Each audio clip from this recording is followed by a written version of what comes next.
Today we're talking paddleboard stability. Stability is something that comes up a lot and it's a big question for many people. However, when thinking about stability, most folks concentrate on only one element of that, and that is the board size. And certainly board size does impact how stable your paddleboard's going to be. The wider and longer your paddleboard is, the more stable it is going to be, which always comes at a cost of maneuverability and the board being nimble in the water. That's the trade-off with stability. But there are actually three other key elements to consider when thinking about stability.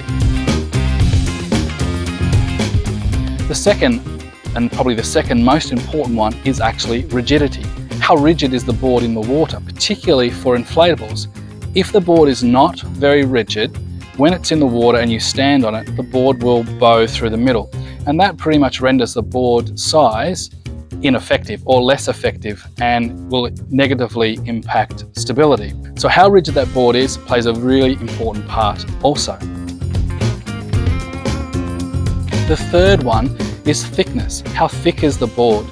The thicker the board, the further you are standing away from the water, the less stable it will feel, and it does actually impact stability. If you can imagine you are standing 12 or 15 inches above the water and the water's moving, that would create a lot of instability.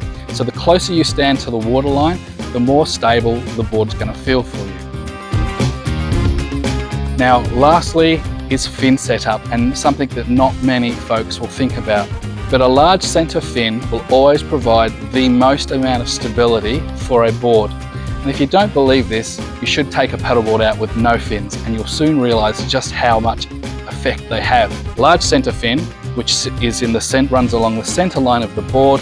When the board wobbles, it obviously pushes against the water.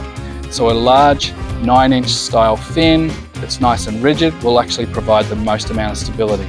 Contrary to common belief or ideas, side fins, if your board does have side fins or bite fins, which are really there for turning, they don't really provide a whole lot of stability. So there's 4 things to consider when thinking about your board stability. First is its size. Second is how rigid it is and how stiff it feels in the water. Third is how thick the board is, and then the fourth is the fin setup. So there's 4 considerations to think about, and there's a lot more to it than just board size. Hope that helps, and we'll see you next time.